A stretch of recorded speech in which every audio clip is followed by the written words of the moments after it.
E aí, pessoal, vamos começar mais um podcast Os Sócios. Estou aqui com a minha esposa Malu Perini, host e o belo rosto do podcast Os Sócios. Olá, pessoal. Sejam bem-vindos a mais um episódio dos Sócios. E qual é o tema de hoje, Boldinha? Hoje vamos falar sobre a filosofia de Platão, mas provavelmente falaremos mais do que só isso. Apesar disso, já sei bastante coisa. Sim, é porque tem muita coisa antiga que está cada vez mais atual nesse mundo de inteligência artificial. Pelo menos para mim, eu tenho vários questionamentos a respeito disso. E antes de apresentar a nossa ilustre convidada, dá um recado aos nossos patrocinadores. A Pura Vida. Vocês podem ver aqui na mesa, quem está assistindo a versão em vídeo, que a gente está com um chá da Pura Vida, que é muito bom, é o Blue Calm. A gente toma geralmente antes de dormir, mas tem gente que toma para outras finalidades. Então, vocês veem no meu story um chá azul, né? Fico até brincando, né? Zoando com outras coisas que são azuis, não tem nada a ver, tá? Mas é um chá que ele tem bastante magnésio, que é um mineral importante para o corpo, ele ajuda a relaxar, então eu costumo tomar antes de desligar, né?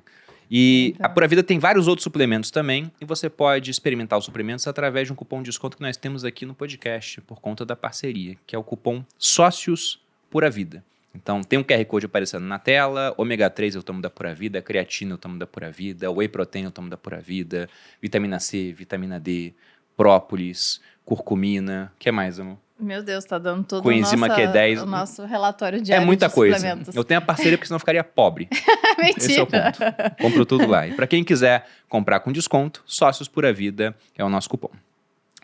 E agora apresentando a nossa convidada pela primeira vez aqui no podcast Sócios. Estamos recebendo Lúcia Helena Galvão, professora de filosofia há 34 anos na organização Nova Acrópole do Brasil, palestrante, experiente em temas como ética, sociopolítica, simbologia, história da filosofia, entre outros, youtuber, poetisa, roteirista de teatro, já publicou 8 livros e produz artigos e crônicas frequentemente publicados pela imprensa de todo o país. Lúcia, bem-vinda ao podcast Sócios.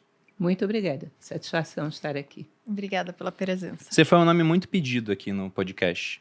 A gente já recebeu alguns filósofos. O Clóvis já veio aqui para falar, por exemplo, de estoicismo, de Nietzsche. Há pouco tempo veio o Guilherme Freire para falar sobre liderança. A gente recebeu também o Denis para falar sobre a revolta de Atlas. E sempre que vinha um filósofo, o pessoal ficava, chama a Lúcia Helena Galvão, gosta muito. Traz ela aí podcast.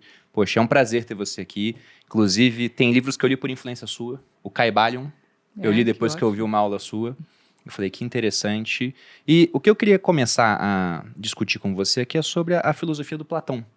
Também já vi vídeos seus sobre isso, sei que você gosta do assunto. E para quem não conhece, né, para aqueles que estão presos na caverna e não sabem quem é Platão, Tem essa por que esse filósofo é tão importante? Nós poderíamos dizer que Platão é um divisor de águas na história do pensamento, não é?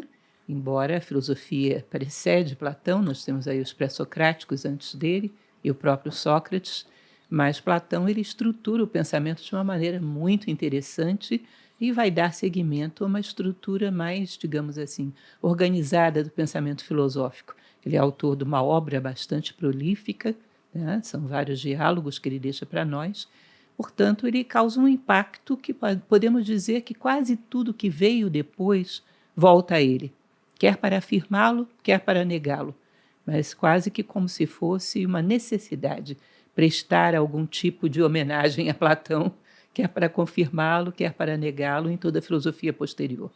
Eu não lembro quem, mas tem um filósofo que falou isso já, que toda a história da filosofia é uma série de menções a Platão. Como fosse impossível não ter uma nota de rodapé ali citando que, poxa, isso aqui, ou como você disse, né, ou confirma ou vai contra as ideias do Platão. E dentre as ideias dele, né, quais são as mais interessantes? Nós podemos falar, sobretudo, da teoria das ideias, onde ele vai falar do mundo das ideias e o mundo fenomênico, não é? Onde as coisas nascem nesse mundo das ideias. Aliás, a gente pode pegar algumas referências em filosofia oriental, como, por exemplo, a Índia, que fala Mahati, a grande mente cósmica, esse mundo sutil, como se todos os esboços do mundo manifestado tivessem nascido aí e fossem lentamente se manifestando no mundo. Então, nós podemos imaginar que as coisas, antes que sejam pensadas pelos seres humanos, antes que sejam concebidas aqui, já pré-existiriam nesse plano das ideias. Elas vão se concretizando, sendo trazidas ao mundo. Então, a criação humana não seria propriamente uma criação absoluta, seria uma captação, como se o ser humano fosse um pontífice entre esse plano das ideias e o plano concreto. E ele falava que Tudo aqui, então, é uma cópia desse mundo.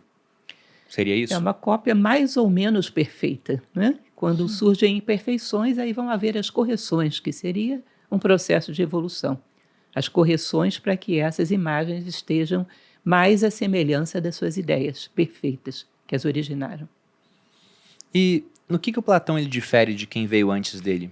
Porque você citou que tem os pré-socráticos, e eu já li aquele livro Cosmos, do Carl Sagan, ele fala bastante dos pré-socráticos, de algumas ideias muito interessantes, da criação, né, do conceito de átomo, pelo Demócrito, por exemplo. Ele, inclusive, fala lá que o Platão e o Demócrito não se davam muito bem, porque o Demócrito ele era ateu, numa época de vários deuses, entre outros motivos, né, que ele coloca lá. E depois veio o Sócrates. No que ele quebra com a... Não sei se é uma tradição que veio antes dele, no que ele foi revolucionário? Porque, por exemplo, você tem obras de Platão que são apologias a Sócrates, que Sócrates não deixou nada escrito, ele morreu antes, né? Se suicidou tomando lá. Foi obrigado a se suicidar, melhor dizendo, né? Através da ingestão de cicuta. Mas no que ele quebra essa tradição que estava vindo antes dele? O que ele teve de tão diferente dos outros a ponto da gente poder falar que a filosofia se remete a Platão, no final das contas? Na verdade, os pré-socráticos eram chamados de filósofos da natureza. Eles estavam muito preocupados, sobretudo, em captar qual foi o elemento que originou a natureza. Tá? Então, são denominados como filósofos da natureza. Nós podemos ver que em Sócrates e Platão o centro começa a ser o homem, a discussão da condição humana, de como as coisas nascem dentro da esfera humana. Portanto, ele centraliza essa questão humanista de uma maneira diferente ao que havia antes. Tá? É um dos traços característicos que, a partir daí, são estabelecidos. Então ele coloca a humanidade no centro. Sim.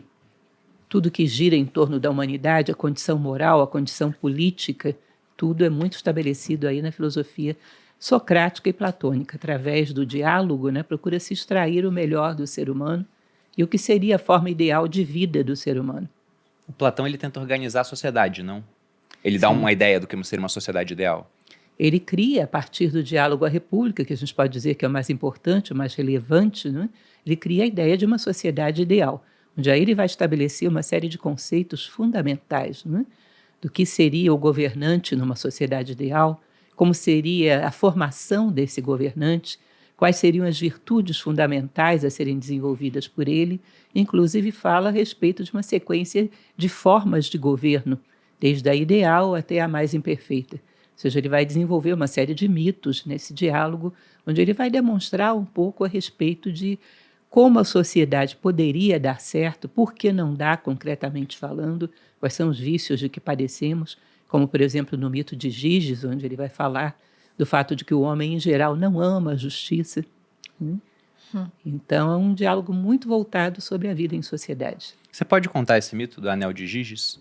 Esse é um mito bastante interessante. Giges era um pastor lídio e se diz que era um homem reconhecido na sua sociedade como muito honesto. Uma ocasião, ele estava pastoreando as suas ovelhas, teria encontrado uma espécie de um túmulo onde havia um guerreiro antigo, algo assim, que ele tinha no dedo um anel com uma pedra. E Giges retira esse anel do dedo desse cadáver e coloca no seu próprio dedo. Quando ele participa das assembleias dos pastores, ele percebe uma coisa curiosa, que cada vez que ele vira essa pedra para dentro da mão, ele se torna invisível. As pessoas começam a perguntar entre elas, onde foi o Giges? Giges estava aqui agora mesmo, sumiu. E depois ele vira a pedra para fora, volta a aparecer. Tá? Aí são colocadas duas possibilidades. A primeira delas é que Giges, usando o anel, como ele era um homem reconhecido como honesto depois, ele quebra totalmente esse comportamento, se torna uma pessoa libertina, uma pessoa desonesta, uma pessoa que rompe com todas as tradições morais da sociedade, seduz a rainha, mata o rei, faz tudo que você possa imaginar. E aí vem aquela questão fundamental que a gente sempre coloca, né? O que faríamos nós com esse anel de Giges na mão? É basicamente uma questão que perdura ao longo da história. Mas, além disso, Platão ainda vai mais além. Ele imagina o seguinte, imagina a segunda possibilidade, em que Giges, usando esse anel, continuasse tão honesto quanto ele era antes. E o que as pessoas, ao saber disso, pensariam? Imagine que, a princípio, em conjunto, em comunidade, elas elogiariam demais. Nossa, que maravilhoso é o Giges, que homem íntegro, por medo de que ele, invisível, pudesse provocar algum mal a elas. Mas, uma vez que elas estivessem a sós, Quando a última porta se fecha atrás delas, elas diriam, que tolo, que idiota que é o Giges. Se esse anel estivesse na minha mão, me daria muito bem. Ou seja, no fundo ele vai deduzir. Nós não amamos a justiça, não amamos a ética. Nós praticamos simplesmente por um interesse social. Porque, de uma certa maneira, se todos somos injustos, vai que alguém tem condições maiores do que a minha. É mais esperto, é mais inteligente, seja lá o que for. Eu sofro um dano maior do que aquele que eu sou capaz de provocar. Portanto, eu tenho prejuízo. Então, nós fazemos um acordo entre nós. Eu não te roubo, você não me rouba. Eu não te causo nenhum mal, você não me causa nenhum mal. Mas, se houver um anel de Giges, aí que mal tem. Não é lógico que cada um vai tirar as suas vantagens. O que eu acho interessante comentar é que a gente realmente tem esses anéis de Giges. Eles existem de fato. Como, por exemplo, no pensamento humano. Nós achamos que é muito impune aquilo que a gente pensa, que qualquer pessoa pode pensar qualquer coisa, não é visto, não é contemplado em sociedade, portanto, aí você tem o anel de Giges, que na verdade é uma ilusão, porque da mesma maneira que Platão fala que nós temos um plano das ideias e um plano concreto, tudo aquilo que vive reiteradamente no plano das ideias tensiona o mundo manifestado para vir à vida. Portanto, se você alimenta repetidamente uma ideia, numa fresta de desatenção, ela vai vir à vida e vai gerar um fato na tua vida, mais cedo ou mais tarde.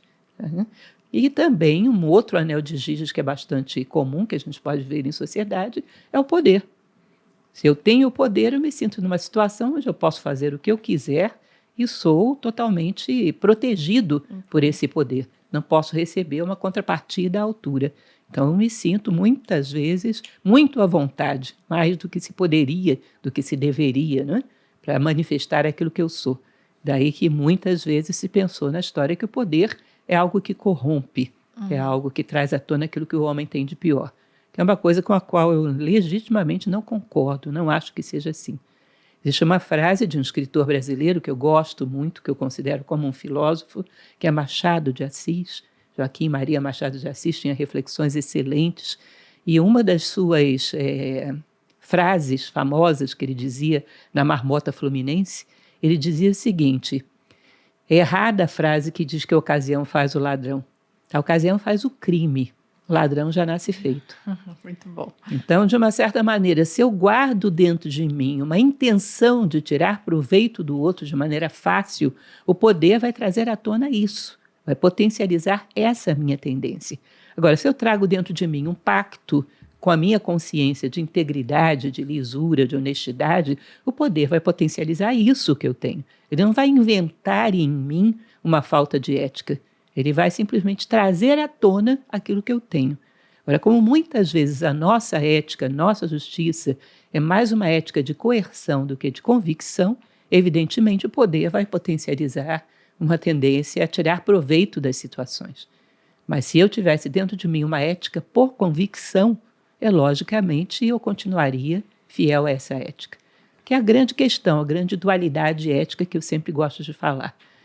Nós consideramos muito, como diz Hobbes no Leviatã e outros autores, que nós temos um contrato social, onde todos nós firmamos um hábito para tornar a vida em sociedade viável, de não causarmos danos uns aos outros. Só que tem uma frase de um outro filósofo que eu gosto bastante, que é Francis Bacon, ele fala sobre a esperança, não tem nada a ver com a história, mas tem muito a ver no final das contas. Ele diz que a esperança é um ótimo almoço, mas um péssimo jantar. Na hora do jantar já era para você estar fazendo alguma coisa e não só esperando. Eu também acho que esse contrato social, esse pacto social, é um ótimo almoço. Mas na hora do jantar você já deveria ter consciência social. Não é? Ou seja, a ética não deveria ser só uma coerção que você faz por medo ou desejo. Já deveria ser uma convicção, onde as pessoas fazem pelo que são, ou seja, pelo aquilo que acreditam, porque consideram que é digno de ser um ser humano agir dessa maneira. Porque senão nós temos exatamente o que Platão fala, uma sociedade eternamente vigiada para ser ética, para ser honesta, para ser justa. Nunca chegamos a uma situação de uma sociedade regida pela consciência humana, ou seja, pela convicção. Ainda quando a última porta se fecha atrás de mim, eu continuo sendo ético. Existe um conto oriental que é muito bonito que fala sobre isso. Será que eu posso falar ou Claro, estou falando por favor. demais? Não, a gente está aqui adorando ouvir. Por favor, eu tenho questionamentos depois, mas eu tô anotando aqui. Fique à vontade.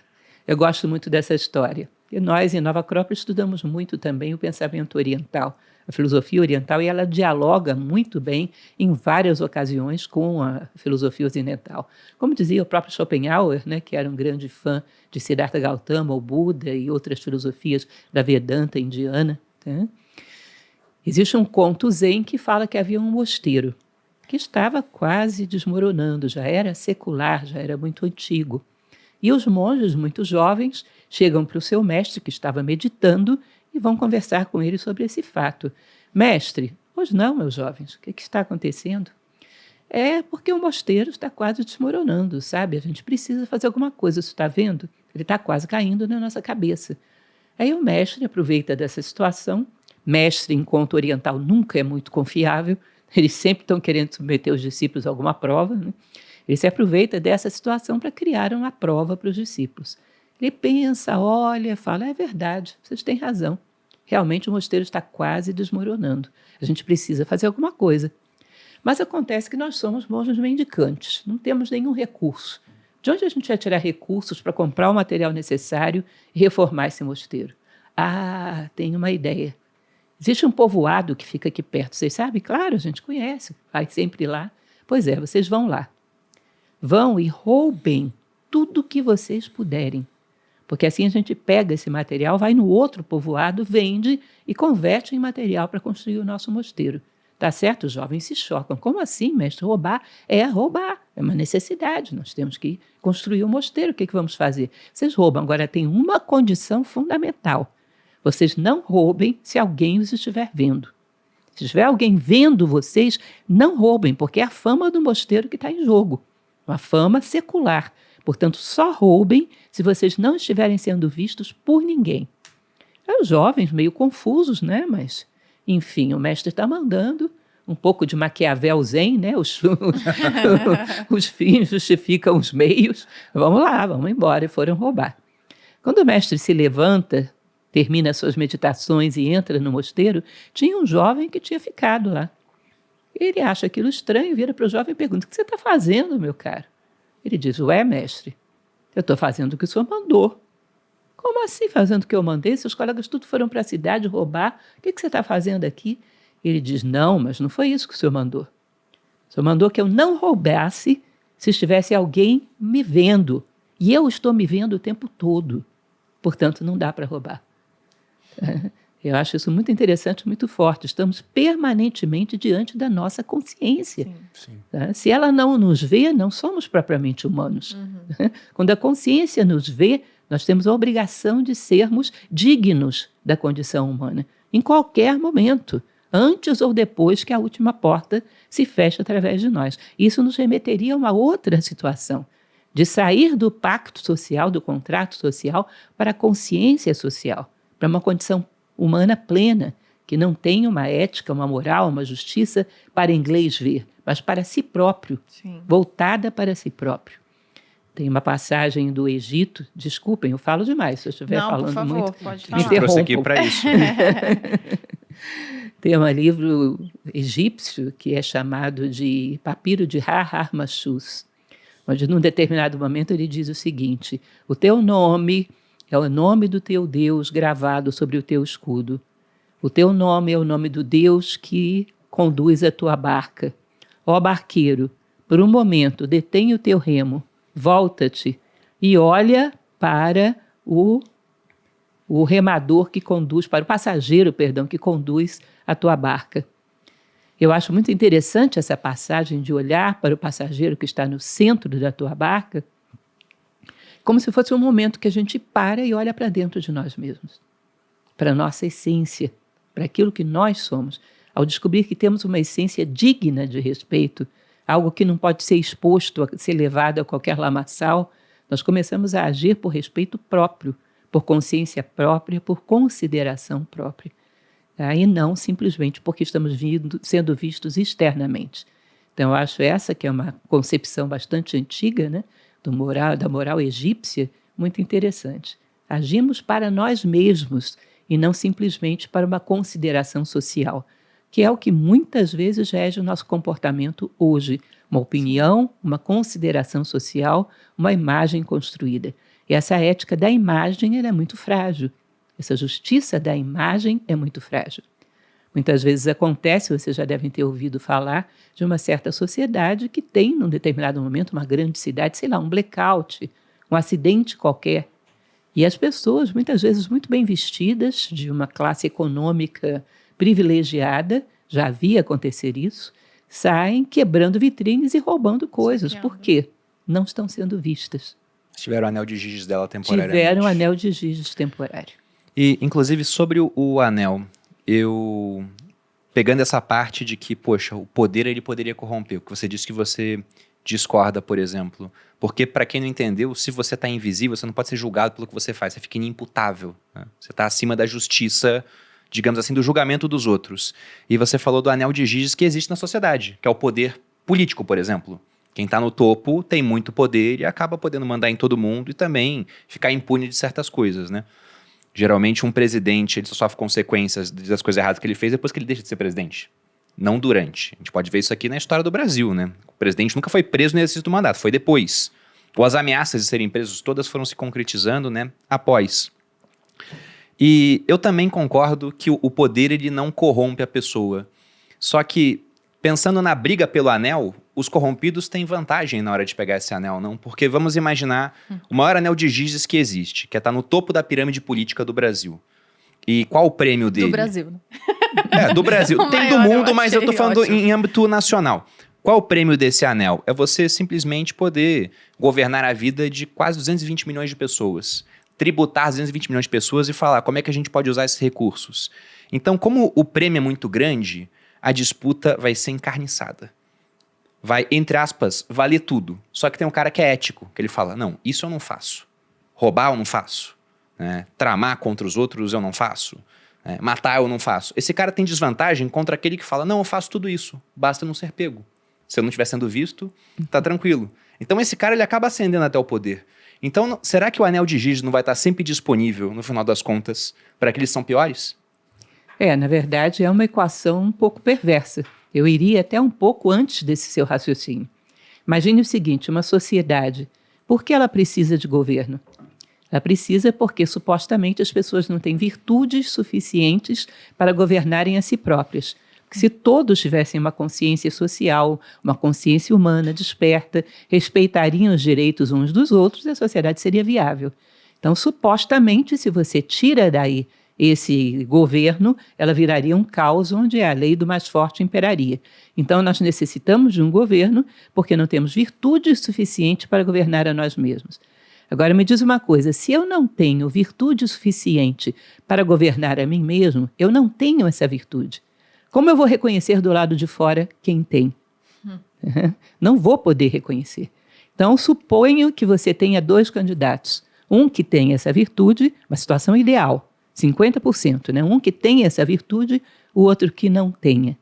Você percebe que aquele que tem, ele é restrito pela própria virtude. Sim. Ele não pode mentir, ele não pode manipular, ele não pode prometer coisas que ele não pretende fazer, enquanto que o outro que não tem a virtude, ele pode caluniar o primeiro, ele pode inventar coisas, ele pode prometer coisas que são absolutamente impossíveis de serem executadas, oferecer coisas que bajulam os interesses pessoais dos seus eleitores, de tal maneira que uma probabilidade, digamos que a princípio os 2 estivessem ali e eu não tivesse nenhuma informação, eu poderia escolher um ou outro através do acaso.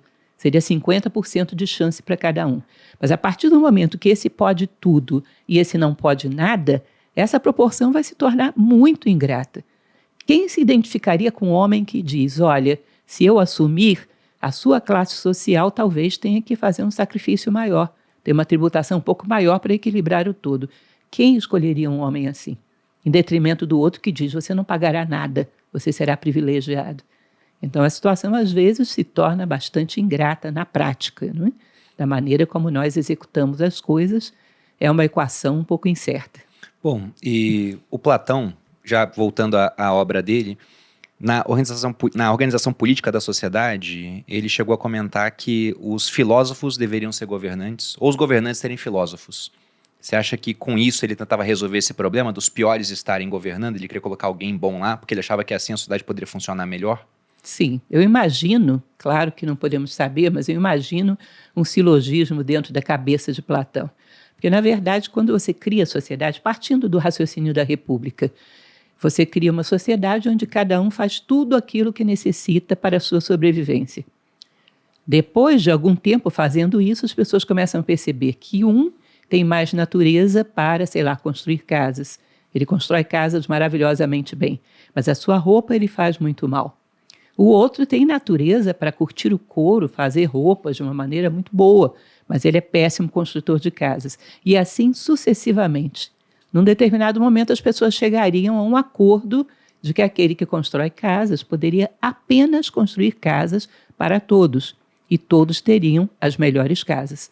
Aquele que faz as roupas, que tece as roupas, teria o intuito, ou a incumbência, de fazer apenas roupas para todos, e todos teriam as melhores roupas. Então, cada um se dedicaria a um único ofício, que é aquele que é coerente com a sua natureza. Então, provavelmente, dentro da sociedade, cada necessidade humana, a natureza providenciaria um ser humano que se realiza fazendo aquilo, certo? Só que lá, pelas tantas, eles percebem que, além de roupas, de casas, o homem também precisa de justiça. E aí teria que procurar qual é a natureza humana que é inclinada a fazer essa justiça, executar essa justiça. Aí ele vai imagine uma pessoa que está no poder. Essa pessoa que está no poder, ela tem acesso a muitas coisas, como nós falamos. Pode cometer todo tipo de injustiça com muita facilidade. Então, nós poderíamos fazer o que para evitar que isso acontecesse? Claro que isso é com as minhas palavras, não estou dizendo que isso esteja na República, mas eu imagino assim. Você teria que colocar um vigilante que vigiasse esse governante. Mas quem te garante que esse vigilante não se aliaria a ele e também se corromperia? Quem vigia o vigilante, né? Isso. Você coloca um vigia vigiando o vigilante. Uhum. Daqui a pouco um vigia vigiando o vigilante do vigilante do vigilante. Isso vira um jogo de dominó. Quando cai um, caem todos. Então isso não resolve. Uma boa ideia seria colocar esse vigilante dentro do ser humano, sendo a sua própria consciência, de tal maneira que a sua consciência vigiasse e não permitisse a ele cair na injustiça, cair na falta de ética, cair na corrupção. Quem é esse homem que ama a verdade, que ama a sabedoria e busca a verdade e busca a sabedoria pela sua própria natureza, pela sua própria inclinação, e não porque alguém o vê do lado de fora? Esse seria o filósofo. Porque filosófos é exatamente isso. Aquele que ama a sabedoria. Filosofilia mais sofia. Aquele que ama a sabedoria. Então ele vai buscar a sabedoria, vai buscar a verdade, vai buscar a ideia do bem, porque essa é a sua inclinação interna, e não porque alguém o vigie do lado de fora. Por isso, essa seria a pessoa ideal para conduzir esse governo. Você não precisa vigiá-lo, ele tem dentro de si alguém que garante a lealdade a esses princípios. Por isso ele dizia que esse seria o homem mais seguro para conduzir uma sociedade. Agora, o ideal seria que esse homem primeiro demonstrasse essa inclinação, depois se tornasse um governante. Porque talvez o governante que está lá não tenha essa natureza. Uhum. Como é que você vai fazer isso nascer?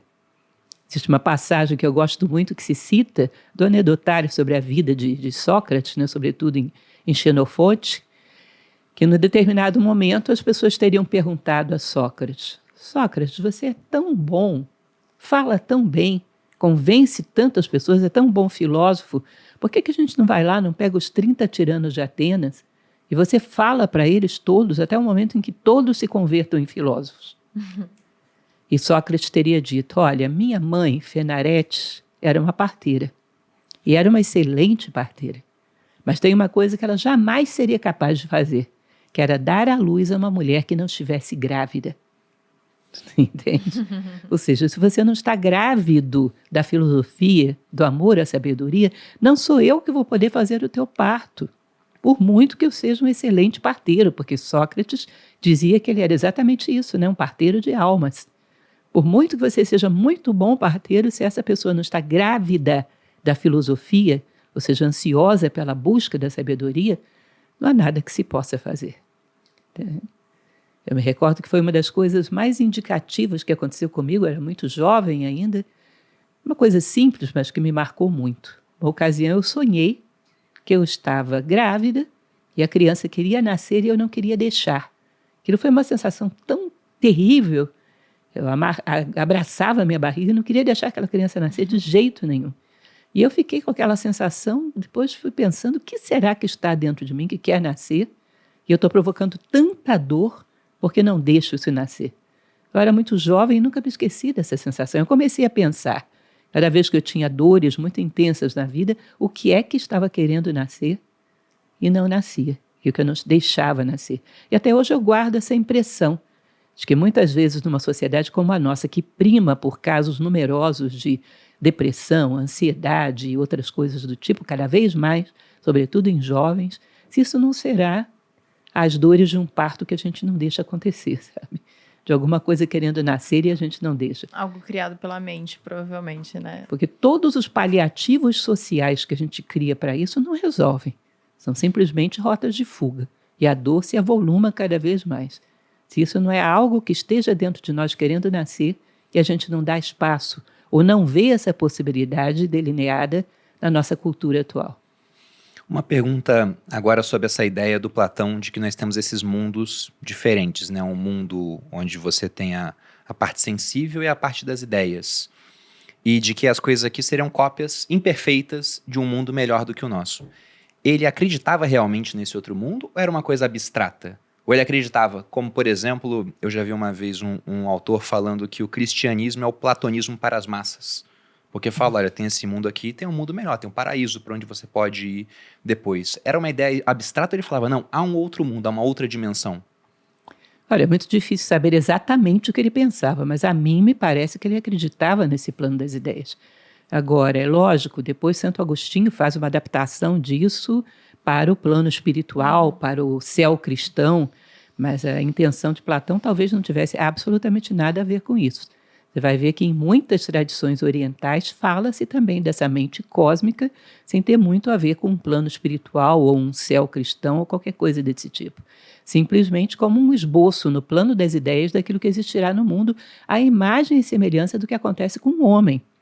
Imagina você um marceneiro. Ele conseguiria construir essa mesa sem primeiro pensar nela? Não. Impossível, ela nasceu primeiro na mente do homem, antes de ser concebida aqui. Talvez ele seja um marceneiro pouco hábil, então ele pensa num modelo de uma determinada maneira e não consegue plasmá-lo idêntico ao que ele pensou.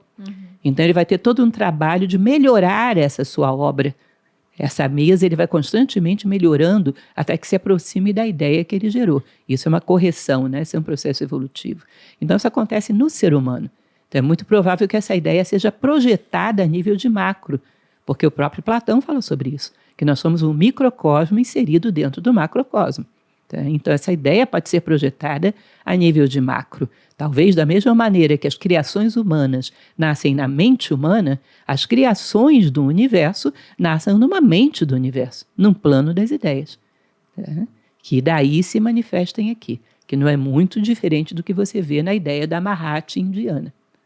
Como é que é essa ideia da Mahatma indiana? A ideia da Mahatma indiana é que num determinado momento o universo seria o zero, o vazio, o absoluto desconhecido, para Brahman.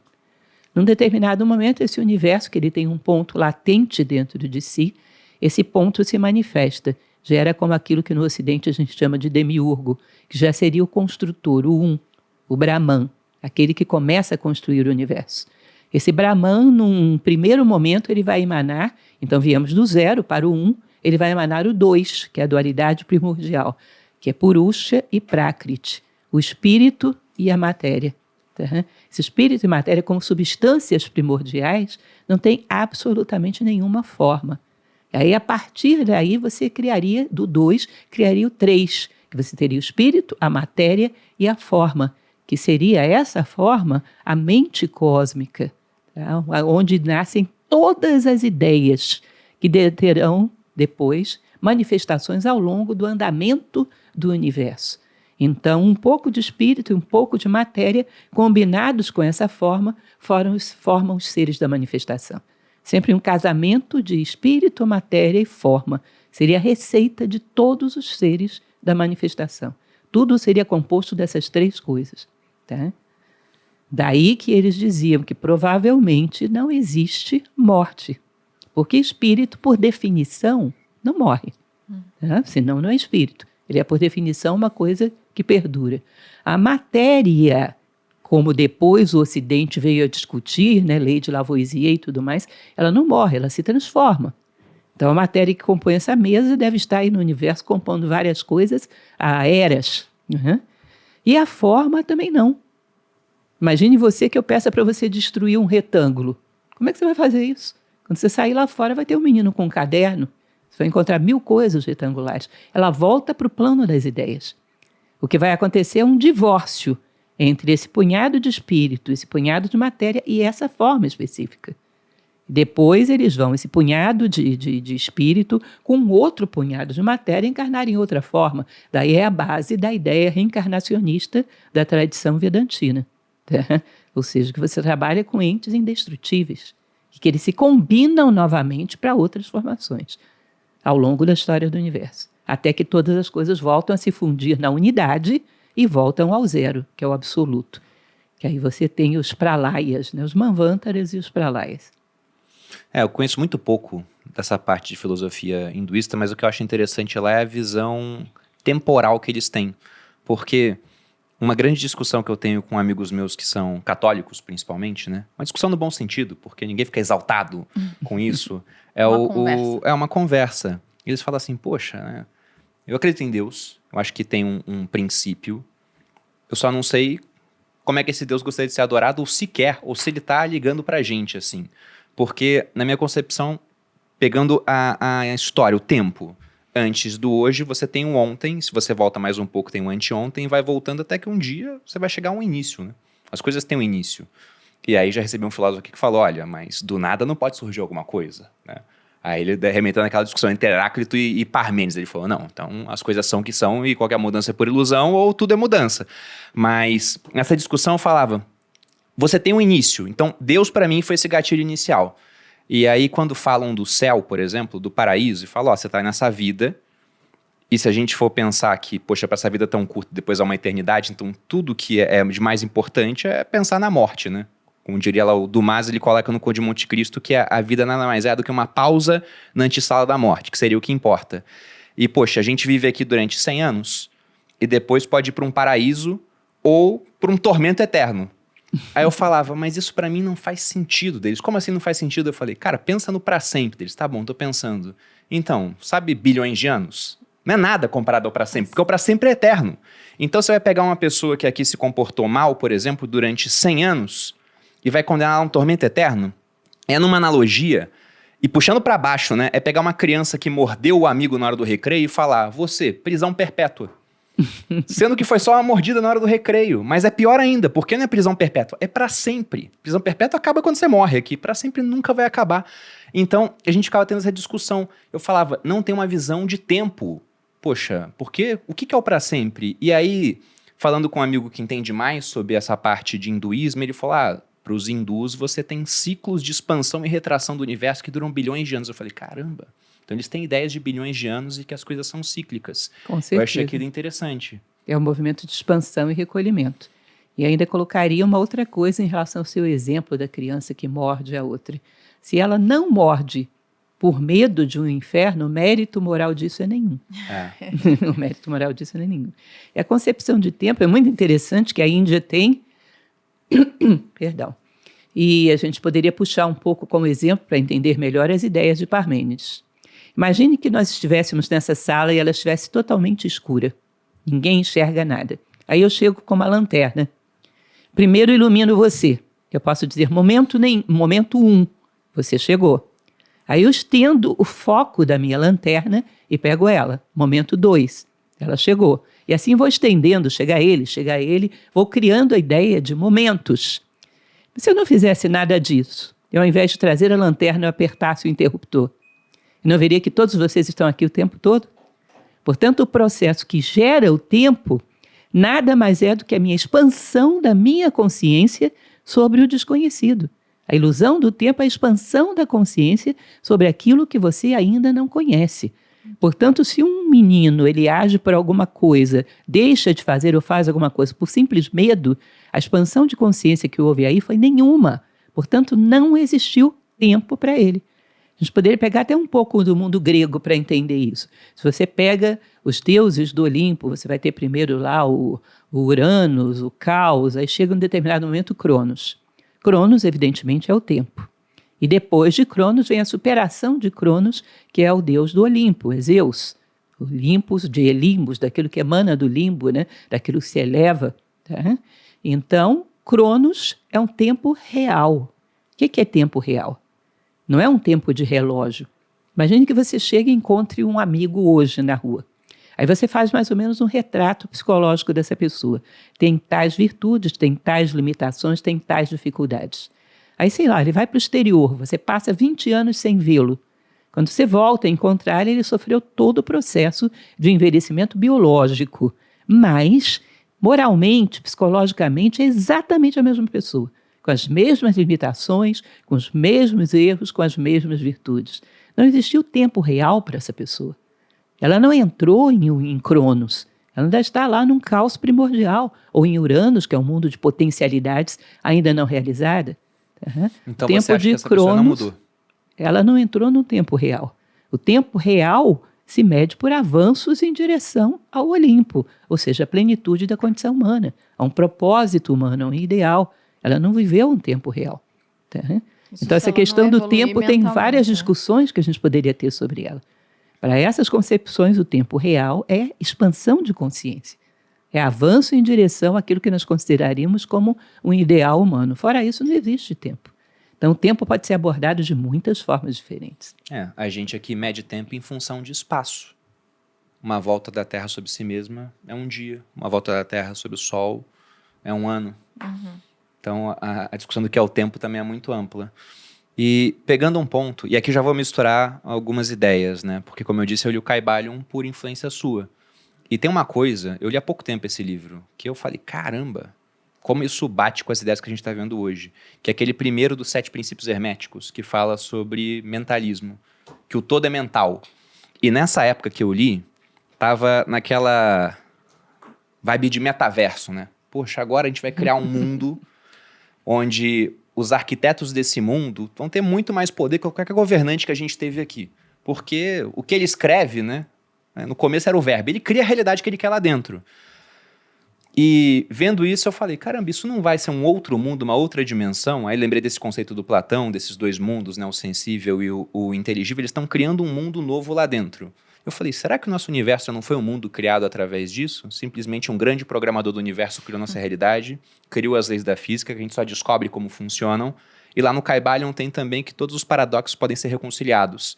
Aí você sai daquela física clássica, onde tudo é ordenado, e acabamos de ver o filme Oppenheimer. Já entra no mundo da física quântica, onde as coisas podem ser ao mesmo tempo, né? A luz é partícula e é onda.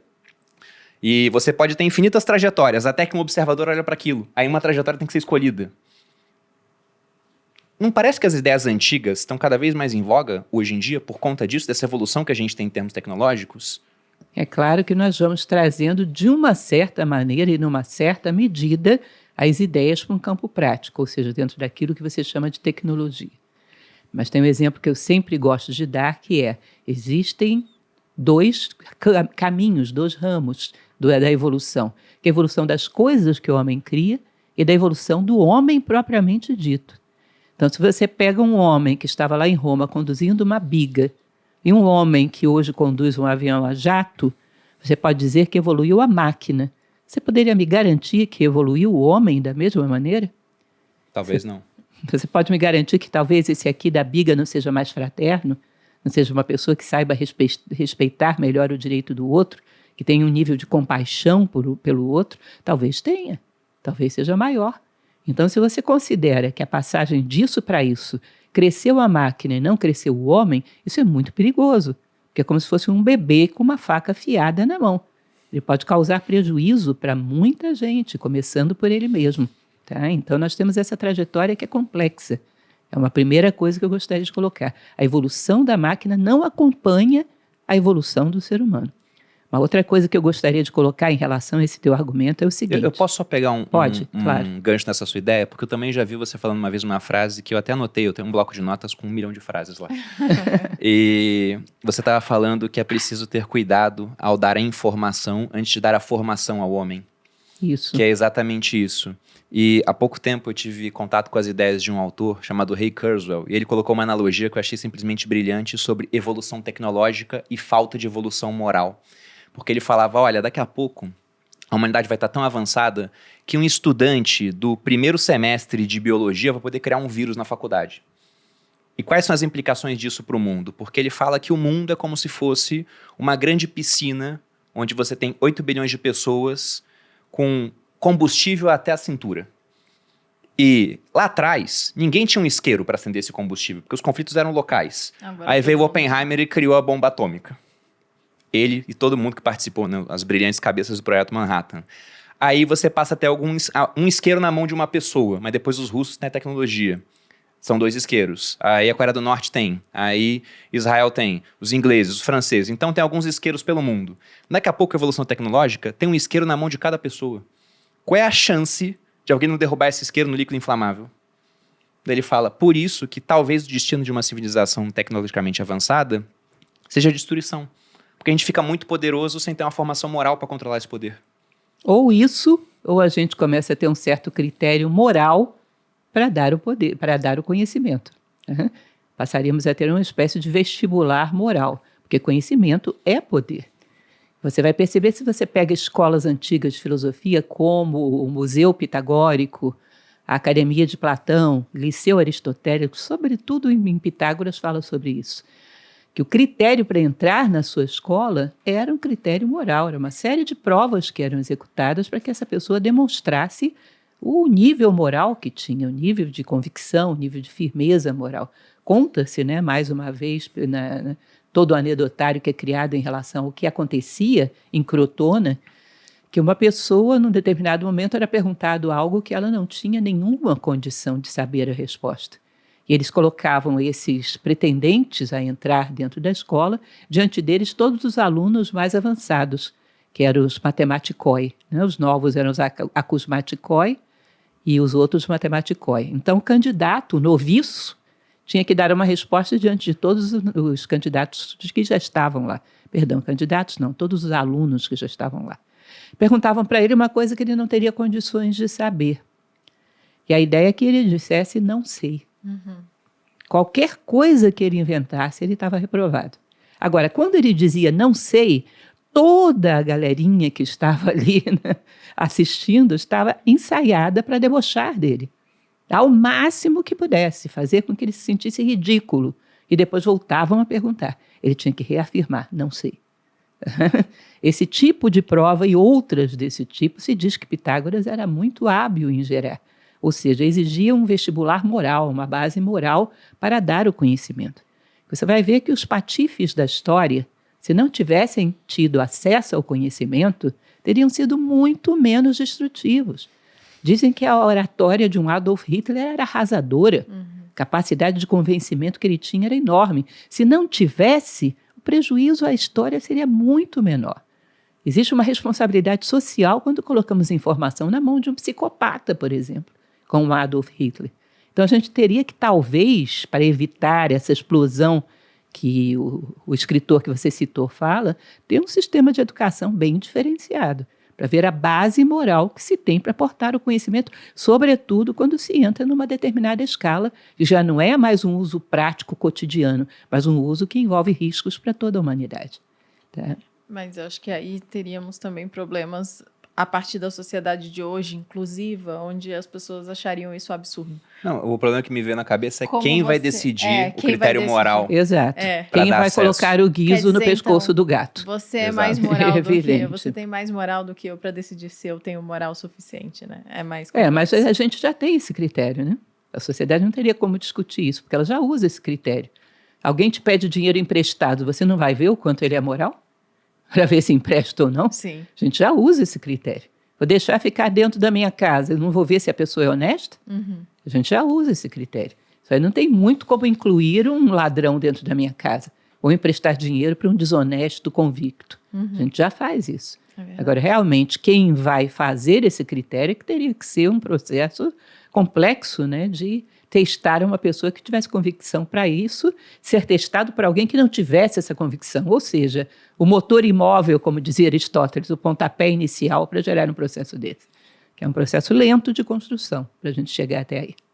Mas eu te interrompi, Lúcia, para colocar esse ponto. A gente estava falando sobre essa questão de ideias antigas, elas, sabe, se mostrando cada vez mais atuais por conta de evolução tecnológica.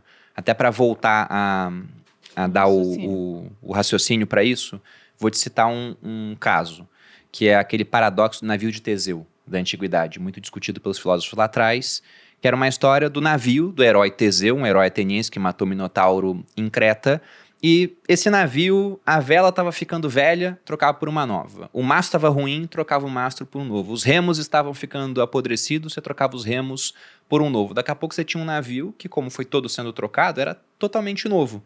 Aí você pensa, bom, esse é o navio. Mas, e se todas as peças do navio antigo tivessem sido colocadas de um lado e fosse montado um navio exatamente igual ao antigo? Você teria 2 navios. Então, ambos os navios são Teseu, são o navio de Teseu, ou só um dos navios só o antigo, é só o novo. Aí você pensa, nossa, mas que ideia trouxa essa, né? Aí vamos para cá, para o mundo moderno. Eu estava discutindo em episódios que a gente falou de evolução tecnológica, como que daqui a pouco o pessoal vai conseguir escanear totalmente o nosso cérebro, a ponto de fazer um download, esse é o hardware, do que tem no software, seria a nossa mente. Na verdade, isso já foi feito. A gente recebeu uma pesquisadora aqui, a Marta, que ela falou de um projeto chamado Bina 48, que era uma moça chamada Bina, pegaram a mente dela, com 48 anos, escanearam, botaram num computador, e aí você tem 2 Binas crescendo de maneira diferente. Uma com muito mais acesso à informação, que é a tecnológica, e outra que é a orgânica. E ninguém discorda que a Bina orgânica é ela. Mas será que a outra não é também? Ou seria um outro? Aí eu dei um outro exemplo, com base nisso. Eu falei, tá bom, então, pegando esse paradoxo da vida de Teseu e levando para o meu corpo. Tô ficando velho. Uma hora, meus olhos não são os mesmos. Se eu troco os meus olhos, coloco olhos biônicos, o Bruno é o mesmo? Boa parte das pessoas diriam que sim. Outras diriam que não, porque agora com olhos melhores, sei lá, eu vou olhar para Malu e falar, não é tão bonita assim, impossível, né? Vou me apaixonar mais por ela. Falar, não, o Bruno já não é mais o mesmo. Só que uma parte das pessoas falaram, não, você é o mesmo, só trocou os olhos. É como botar uma lente de contato, isso não muda radicalmente a pessoa. Aí o meu braço tá ficando fraco, eu boto um braço biônico. Meu coração começa a falhar, eu troco meu coração. Meu fígado não presta mais, eu troco meu fígado. Daqui a pouco eu troquei tudo a ponto de eu ser outra pessoa, exceto pela mente.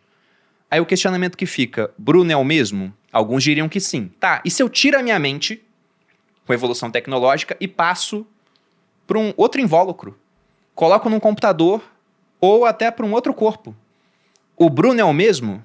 Aí o pessoal já fala, agora eu não sei. E a gente pensa que isso é loucura, mas daqui a, sei lá, 20 anos está acontecendo um negócio desses. E na sua opinião, essa pessoa seria a mesma? Ela não seria? Porque isso cai naquela discussão Heráclito versus Parmênides, onde um fala que, olha, tudo é mudança, e o outro fala que as coisas são o que são e a mudança é ilusão.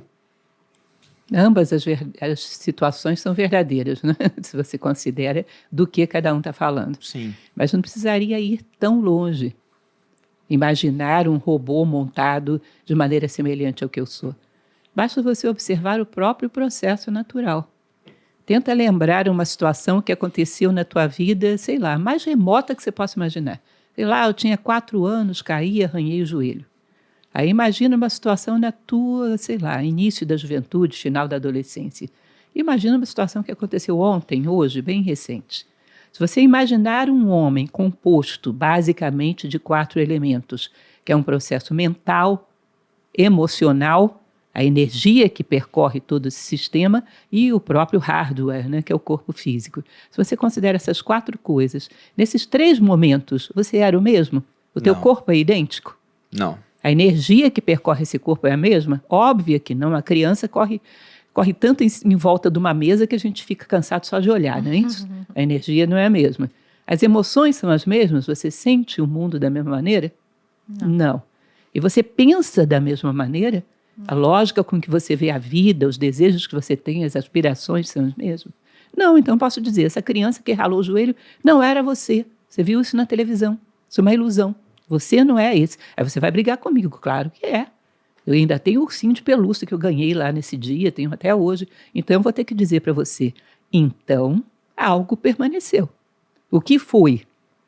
E aí a gente começa a procurar algo um pouco mais profundo, que seria esse observador que está no fundo de tudo isso, vendo esse filme passar, esse filme da vida, esse olhar silencioso que está no fundo da vida. E às vezes você chega a perceber, e aí a gente escorregaria mais para a filosofia oriental. Chega algum momento que você percebe que você não é o seu pensamento, ele fica girando em torno de você e você tentando segurá-lo, um pensamento circular, e às vezes não consegue, ele te enlouquecendo. Dá essa sensação de deslocamento. Ele não sou eu, ele é uma ferramenta. Né? As emoções são uma ferramenta, as energias, o corpo físico são uma ferramenta. Mas existe um observador interno que está por trás de tudo isso, usando essas ferramentas para ampliar a sua consciência daquilo que é e daquilo que não é. Tá? Existe esse observador interno, porque senão a vida não teria continuidade. Agora me diz como você colocar esse observador interno numa máquina. É lógico que o processo é complicado de funcionar, né? É muito complicado. Não é uma questão metafísica teológica, não me entenda mal. É uma questão óbvia, observando a vida. Não haveria continuidade se não tivesse um observador interno. Onde eu vou colocar esse observador interno numa máquina? O Nietzsche ele fala um pouco sobre isso, né? Ele fala que é como se fosse uma lanterna na nossa mente e alguém está guiando a lanterna, que seria esse observador interno que você está falando. E sim, depois que eu discuti com esse pessoal, eu cheguei a essa conclusão que os dois estão certos. Porque, por exemplo, eu queimei meu corpo quando eu tinha 3 anos. Queimei a minha mão esquerda, por exemplo. Eu era canhoto quando era pequeno. Se isso não tivesse acontecido, eu seria um outro Bruno hoje. Eu seria canhoto, sei lá, a maneira como eu absorvi as ideias teria sido diferente, né? Acabei tendo que virar destro. Então, o Bruno ele foi mudando. Então, Heráclito estava certo, as coisas vão mudando, né? Eu não posso mergulhar 2 vezes na água do mesmo rio, porque o rio não é o mesmo e nem eu. Mas o Parmênides estava certo também, porque esse observador permaneceu sendo o mesmo. Por isso que eu te falei que todos os dois tinham razão. Sim, estavam falando de dimensões diferentes. Todos os dois tinham razão. E aí, como colocar esse cara numa máquina? Eu não sei nem onde é que esse cara tá. Nem sabe. Se ele está aqui, né? Eu não sei como é que se... É muito abstrato. Né? Para quem está assistindo o podcast, vê que é uma coisa que está afligindo o Bruno nos últimos meses. Mas deveria afligir todo mundo, são questionamentos, né? A gente tem falado sobre isso em vários episódios. E o pessoal é uma observação bastante pertinente, porque tem certas coisas na nossa vida que vêm daquilo que muda, que é essa mente prática que trata das coisas práticas da vida. Mas tem determinadas coisas que são mais profundas. Tem percepções muito criativas que parece que trazem ao mundo uma ideia totalmente nova que não havia antes. Né? Essas percepções absolutamente criativas não vêm de uma mente prática, porque essa mente prática trabalha com uma análise combinatória em cima de um repertório. Não está naquele repertório, não tem jeito. Existe uma mente criativa que parece que traz ao mundo coisas que não estavam aqui. Existe uma mente intuitiva que é capaz de, a partir de um monte de indicações simbólicas, prever que algo pode estar se aproximando. Existe um monte de elementos que não estão nessa mente prática, que vai mudando. São elementos que parece que estão nesse observador que está por trás. Muito difícil de ser clonado uma coisa dessa. Vou fazer muito difícil de ser copiado. Vou colocar aqui um questionamento, Lúcio, eu queria ver sua opinião. Porque, concordo, deve ser tremendamente difícil de copiar isso. Não sei se é impossível, mas daqui a 20 anos conseguem escanear totalmente a sua mente a ponto de saber como funcionam os seus algoritmos de decisão, toda a sua memória, eles colocam aquilo em um computador. Ou seja, você tem hardware, o seu corpo, e você tem um software que é a sua mente. Eles conseguem transferir o seu software de maneira exatamente igual. Para esse software transferido, que está no computador, ele pensa, não, eu sou a Lúcia Helena e agora eu estou aqui dentro. E você continua a sua vida orgânica, uma hora você vai ter fim. Essa transmissão, essa consciência lá dentro, é outra forma de vida para você? Porque a gente está discutindo agora a evolução da inteligência artificial, que por enquanto, ela nada mais é do que um ajudante sem consciência, mas com muito acesso a dados que consegue colocar aquilo na palma da nossa mão. Só que, será que esse negócio um dia conseguirá ser consciente? Eu estava até pesquisando sobre o que seria consciência. E uma das definições que eu vi que seria só uma máquina pensando sobre si mesma, uma função recursiva. Igual a gente fica pensando sobre a gente mesmo o tempo inteiro, por exemplo. Consciência reflexiva. Você acha que isso seria uma nova forma de vida? Seria uma inteligência realmente? Porque para essa inteligência ela pensaria, não, eu fui a Lúcia Helena, agora eu sou a Lúcia Helena em outra dimensão e teria uma outra trajetória. Talvez tivesse sentimento, se fosse realmente totalmente escaneado aquilo que você é. Será que a gente conseguiria até transferir esse observador que fica lá imutável, olhando as coisas acontecerem? Eu concordo com você. Só seria uma outra vida se tivesse consciência. Agora, o que é consciência, a gente ainda está um pouco longe de descobrir isso. É muito difícil Que definir. você pode colocar no repertório de uma máquina até o conhecimento de que ela existe, pode. Mas que ela mesmo saiba disso, se faça perguntas sobre o porquê dessa existência, já é uma coisa bem mais complicada. Você sabe que houve aí a vitória da filosofia sobre a ciência e daquele desafio que foi feito no final do último século, de que em 20 anos a gente saberia o que é a consciência, né? E hoje chegou à conclusão que não sabemos e ainda estamos um pouco longe disso. A consciência realmente é o distintivo que vai te dizer o que é vida e o que não é. Porque o resto, como a gente falou ainda há pouco, são ferramentas. São ferramentas que vão mudando, sendo potencializadas ou não. Pode até haver um regresso nessas ferramentas. São ferramentas e todas elas eu acredito que fáceis de serem clonadas. Fáceis entre aspas, né? Difíceis, mas possível. Tá? Agora, essa consciência interna que é própria desse observador é uma coisa complexa. O que vem a ser a bendita consciência? Deixa eu fazer a pergunta clássica, que normalmente na filosofia oriental é considerada a fundamental de todas. O universo um dia foi unidade. Saiu do zero absoluto, que é o mistério, e entrou na unidade. Na unidade tudo estava lá, tudo era perfeito. Para que ele manifestou então, se no final ele volta à unidade? Não tenho nem ideia. Qual o objetivo disso tudo, né? Essa é a pergunta fundamental. Diz-se que a possibilidade mais plausível de resposta para isso é que o universo se manifesta para que a gente adquira consciência cada vez maior. É como se eu explodisse em 1000 pedaços para que cada célula dessa minha recolhesse consciência sobre todas as coisas e depois voltasse para casa com os braços repletos de frutos. Ou seja, essa unidade volta repleta de consciência. Nós viemos ao mundo para recolher consciência sobre todas as coisas. E a consciência está em todas as partes desse ser que explodiu, tentando de alguma maneira se expandir, se desenvolver, recolher informações sobre a manifestação, para trazer de volta, ou seja, expor todas as possibilidades do ser. Por isso que se diz, nessas tradições orientais, que a evolução é quando o ser humano cada vez mais se aproxima da unidade. O que seria a unidade? É um tipo de empatia, onde eu tomo consciência de você, mas também consigo perceber como você toma consciência de mim. Eu tomo consciência da pedra, mas também consigo perceber como a pedra toma consciência de mim. Se eu bato nessa mesa e te digo, tá duro, de onde está vindo a consciência disso? Da minha mão, né? Se eu bato nessa mesa e digo, tá mole, de onde está vindo essa consciência? Da mesa.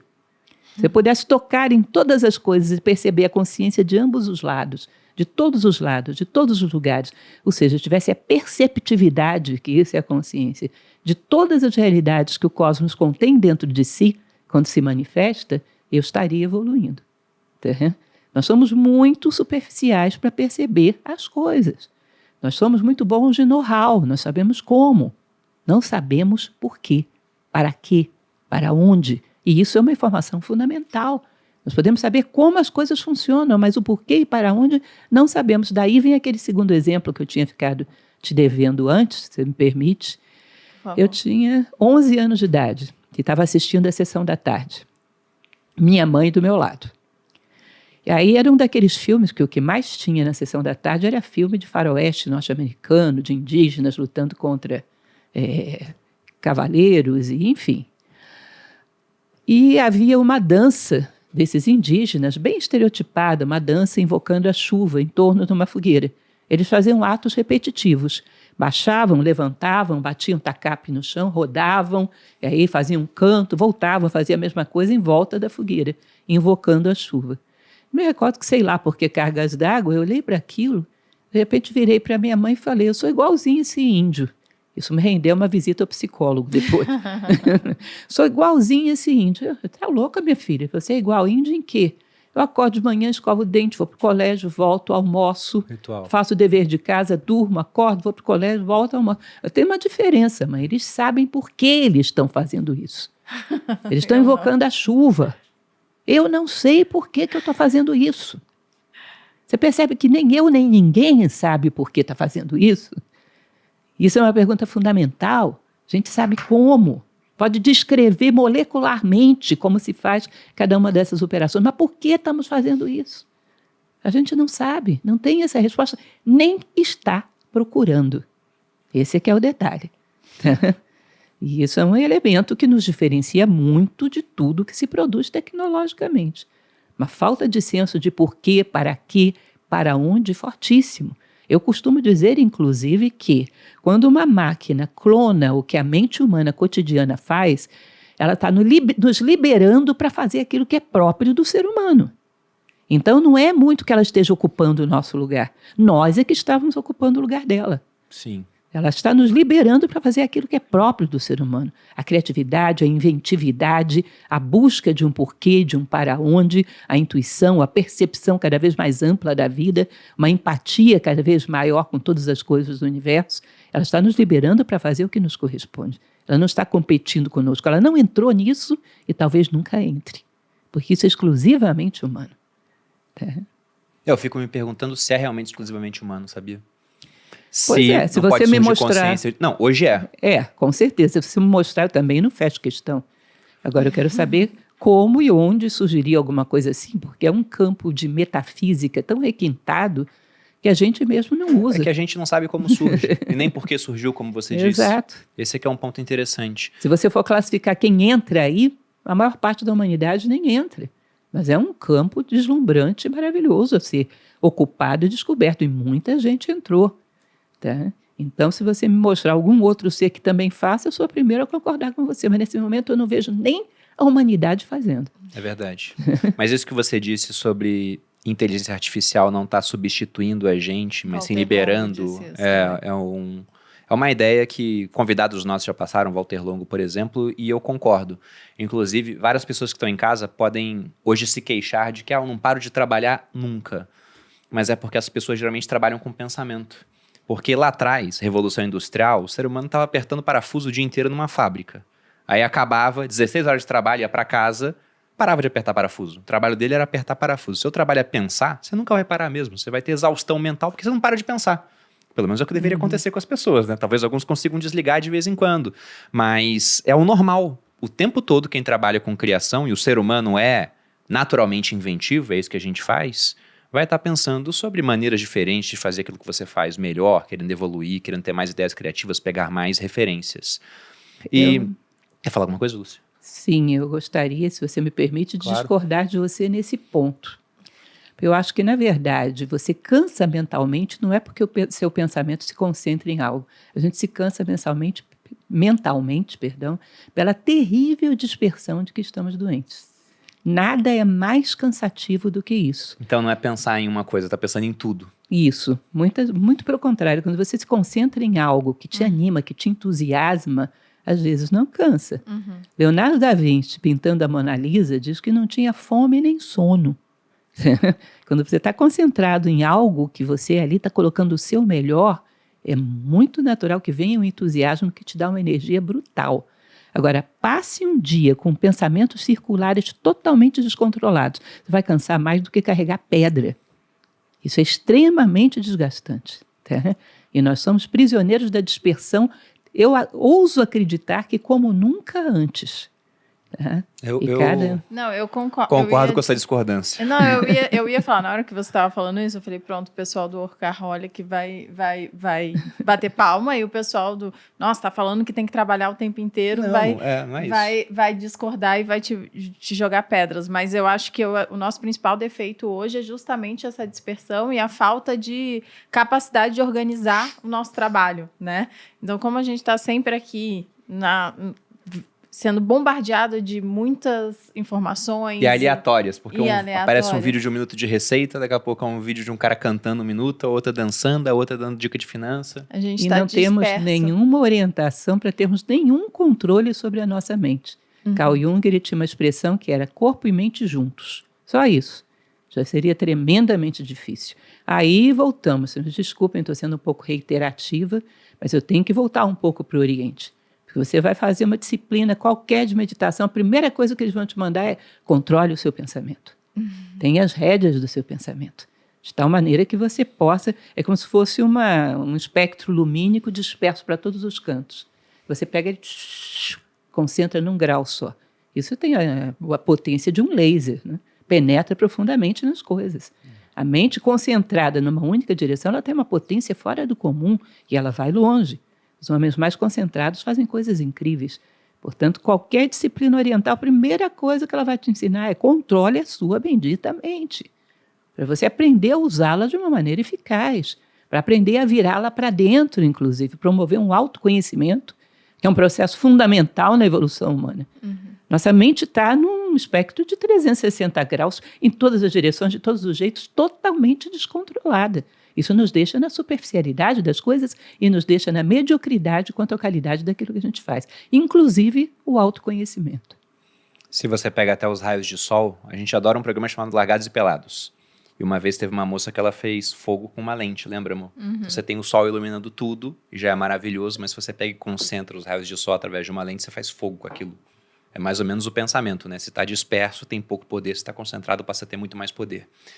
Lúcia, voltando às ideias do Platão, tem uma que é muito popular e que a partir dela eu queria fazer alguns questionamentos, que está presente na República, que é a alegoria da caverna.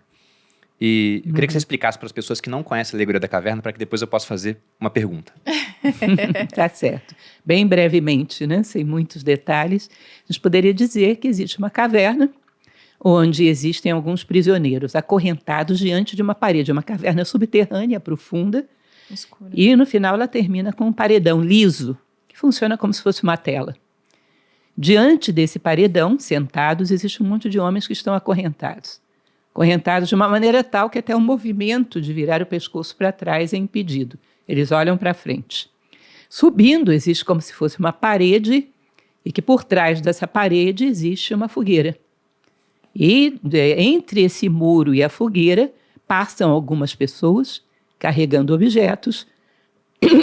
Perdão, minha garganta está um pouco fraca hoje. Tenho uma terrível alergia a ar-condicionado, sabe? Isso é uma coisa complicada. Mas, enfim, essas pessoas passam carregando esses objetos e o fogo produz uma sombra que projeta esses objetos lá na parede. Então, são jarros, são plantas, seja lá o que for. Da mesma maneira, essas pessoas podem conversar entre si. E o som da sua voz, por eco, vai projetar lá na parede também. Então, quem está aprisionado, imagina que essas figuras que estão passando ali são seres, eles são a verdade, são a única verdade. E aí, Platão diz que, num determinado momento, não se sabe muito bem como, ele diz, bom, esse prisioneiro, um deles é libertado. Não sei se por si mesmo ou por outros. Ele é libertado. Quando ele olha para trás, ele vê o grande engano que é o que ele pensava ser realidade. Que é, na verdade, uma sombra de tudo que está passando atrás. Né? E aí ele vê que essa caverna tem uma inclinação e lá em cima existe uma luz muito intensa. Maior até do que a luminosidade dessa fogueira. E ele diz, bom, agora eu vou chegar lá, eu quero chegar lá. E vai com muita dificuldade, né, escalando, porque imagina você uma pessoa que esteve acorrentada a vida inteira. A musculatura que tem para fazer uma escalada dessa. Né? Vai escalando com muita dificuldade até que, num determinado momento, ele chega lá fora e vê as coisas iluminadas pela luz do sol. Quando ele vê, primeiro ele tem uma dor muito grande, porque a visão dele não está acostumada com isso, com a luz, tem que fechar os olhos, tem que ir adaptando aos poucos. Primeiro ele vê a sombra dos objetos projetados, depois vai vendo os objetos, até que pode chegar a olhar até fugazmente para o próprio sol. Né? Não com muita constância, mas fugazmente pode até vê-lo. E aí esse homem, ele teria despertado e visto as coisas iluminadas pela luz do sol, que Platão vai falar que é a ideia do bem. Já já a gente conversa sobre isso. Mas aí esse homem lembra que os seus amigos estão prisioneiros lá dentro da caverna. E ele resolve, ele que já está liberto, que já resolveu o seu problema, ele resolve voltar para libertar os seus amigos. Aí quando ele entra, da mesma maneira que quando saiu ele fica cego, quando entra fica cego de novo. Sim. Imagina você que ele desça meio aos tropeços, chegue lá embaixo, sem enxergar direito, apoiando nas coisas, machucado pela descida, uma figura estranha, uma figura exótica. Aqueles homens que estão lá aprisionados, eles têm um critério.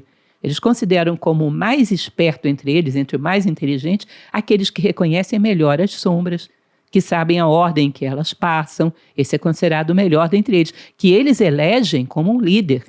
Eles não sabem que essa liberdade, eles se sentem livres, para eleger um líder entre eles e tudo mais. Elas não sabem que essa liberdade está pré-condicionada à ilusão e ao erro. Mas eles consideram esse homem como o melhor. Aí chega um cidadão que não enxerga direito as sombras, porque ele ainda está meio cego, meio machucado, meio trôpego, dizendo para eles que tudo aquilo ali é um engano, que eles precisariam sair dali e ir para o mundo onde ele foi, que lá é que está a verdade. É lógico que eles vão considerar isso é um louco. E esse lugar que você foi deve ser o pior possível, porque olha o estado que você voltou. Tá? Se ele tentar libertar à força um desses homens, são capazes até de matá-lo. Tá? E podem matá-lo. Platão se diz que usa isso como alegoria com o que fizeram com o mestre dele, que é Sócrates, né? Que acabou sendo morto. Tá? Então, basicamente, essa seria a história. Que aí vem todos os desdobramentos do mito. Você quer que eu conte os desdobramentos também ou você quer fazer uma pergunta antes? Eu vou fazer uma pergunta antes, mas, amor, você tem noção do quão elegante é isso? É. Aí esse cara pensou isso há 2.400 anos. E vale dizer que essa alegoria a gente usa hoje em dia para classificar várias pessoas hoje em dia que vivem no mito da caverna, que acham que uma coisa é real quando não é. O tempo todo a gente está saindo de uma caverna para uma caverna maior, né? Sim. A gente não tem a noção do que seria, Quando a gente de pensa. fato, a realidade. Mas, por exemplo, você tem filmes que foram feitos com base nessa ideia. Você pega Matrix. É isso, você tem um pessoal que saiu da caverna tentando tirar os outros. E tem gente que violentamente briga pra não sair da caverna. Sim. Tem um personagem, que eu não vou me lembrar o nome dele, mas quem viu o filme 1 vai se lembrar muito bem. Ele saiu da caverna, ele foi tirado de lá, viu que a realidade era pior do que ele queria. E Ele quis preferia voltar. a caverna. Preferiu Ele falou, voltar. me coloca na caverna de volta, é o que eu quero. Ele traiu os amigos pra poder voltar pra caverna, pra comer um bife que era falso. Ele tava comendo um bife assim e falou, eu sei que isso é uma ilusão, mas eu quero voltar pra ela. Mas a pergunta que eu faria é justamente sobre esse final que você colocou. Porque temos esse prisioneiro que se libertou e viu que aquilo era uma ilusão e ele teve contato com a realidade. E quando ele volta, o pessoal não acredita nele. Então, isso me leva a pensar que até no nosso mundo, sanidade, por exemplo, é um critério estatístico. Todo mundo vê as mesmas coisas, acredita em coisas parecidas. Se uma pessoa chega, que pode ser uma pessoa com uma percepção diferente, e fala da existência de outras coisas, ela é tida como a louca. Porque esses aqui são os normais e esse aqui é o anormal, é diferente daquele grupo. Então, será que a gente não está chamando de loucos pessoas que não são loucas? Elas só têm acesso a coisas que nós não conseguimos compreender? Em muitos casos pode ser. Diz-se que de uma maneira ou de outra o louco e o sábio têm algo em comum. Simplesmente um sabe o que significa o que ele está vendo e o outro não. Perdeu o controle do que vem a ser realidade ou não. Tá? Mas com certeza é um elemento muito estranho quando alguém que tem uma vista além do seu tempo chega com alguma informação nova. Tanto que você vai ver a perseguição que muitos filósofos sofreram ao longo da história. Sim. A inimizade entre filósofos e políticos ao longo da história foi uma realidade.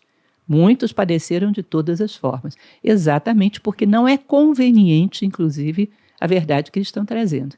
Porque é uma verdade que faria com que as pessoas se libertassem da caverna. Então, há uma manutenção de um sistema de uma maneira tal que ninguém tenha vontade de se libertar.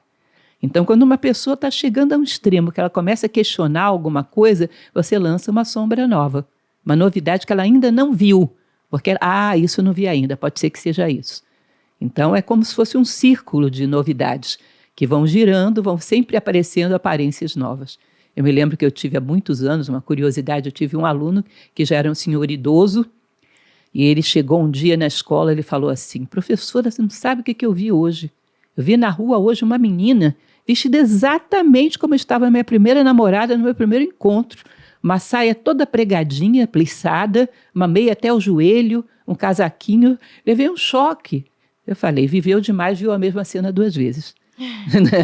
Porque giram as aparências. Como a criatividade não é infinita para isso, giram as aparências e pode realmente se repetir a mesma coisa. Então está sempre lançando uma novidade, um distrativo para que você não esgote ou alguma coisa para anestesiar a sua consciência. Quando você está muito desgastado, vamos lá, vamos tomar uma coisa para você anestesiar a sua incomodidade, né? Ou seja, se você reclama, ou você recebe um remédio novo ou você vai receber um distrativo novo. A inquietude é perigosa. Tem aquele livro Admirável Mundo Novo, do Aldous Huxley, que é uma sociedade distópica, onde quando o pessoal tem algum problema, a solução é tomar uma droga chamada soma, que o governo mesmo dá. Aí o pessoal não se questiona. Ah, tá com problema? Não, tome esse soma aqui, o cara toma. Isso daqui resolve aí seus relaxa. Fica problemas. tranquilo. Mas a gente Eles tem isso querem. na sociedade também. Desde Não. os romanos com pão e circo até os adventos modernos para a mesma coisa. Entenda bem, eu não estou querendo dizer que pessoas que têm problemas psicológicos não devam tomar medicamento. Não entenda Não, isso. se alguém entender isso aqui, pelo amor de Deus, né? Pelo amor de Deus, pode acontecer. Não estou querendo dizer isso. Estou querendo dizer que simplesmente a passagem de um estado de conforto para um estado de desconforto pode não ser patológica. Sim. Pode ser simplesmente uma sede de alma, uma necessidade de respostas mais profundas e mais consistentes para a vida. Sim. Mas a gente estava falando das implicações da alegoria da caverna. E aí eu quis colocar um ponto e eu te interrompi.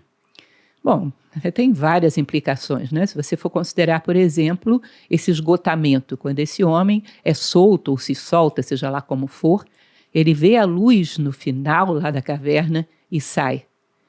Ele esgota meramente as ilusões da caverna como um sentido de vida e é libertado ou se liberta e vê a luz lá no final da caverna. Você percebe que isso é uma alegoria perfeita da filosofia? Vê a luz e se apaixona por ela e vou para lá.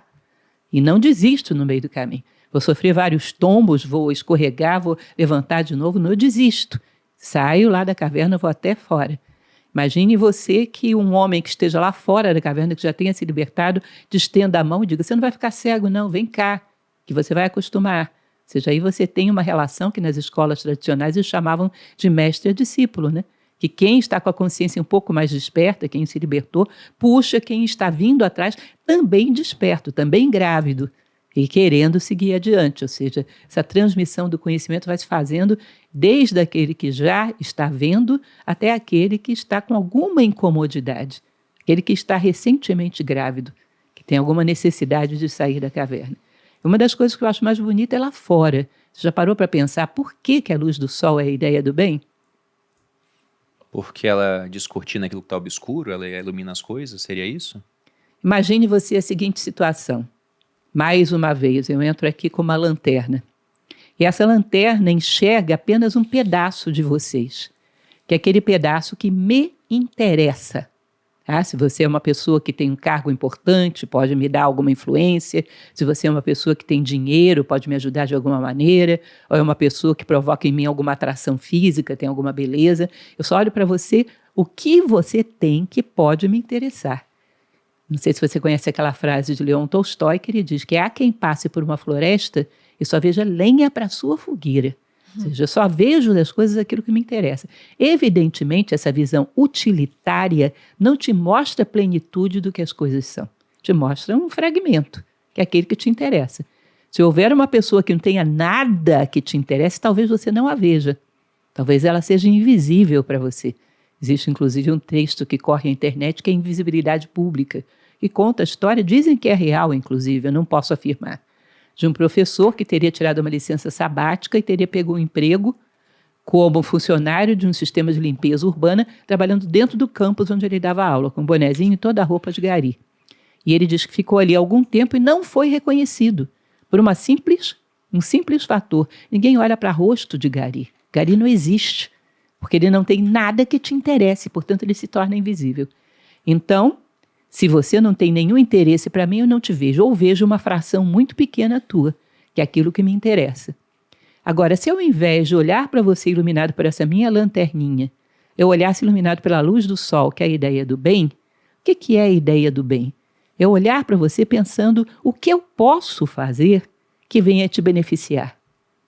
O que eu posso interferir na tua trajetória que venha te arrastar um pouquinho na direção de você se tornar um ser humano melhor. Como eu posso te beneficiar? Isso é olhar para as coisas através da ideia do bem, não através dos teus interesses. Imagina você que você queira se abrir com um amigo. Você está com um problema, quer desabafar. Você não vai se abrir com um manipulador que pode usar as tuas informações para o interesse dele, não é? Você vai se abrir com uma pessoa que só quer o teu bem.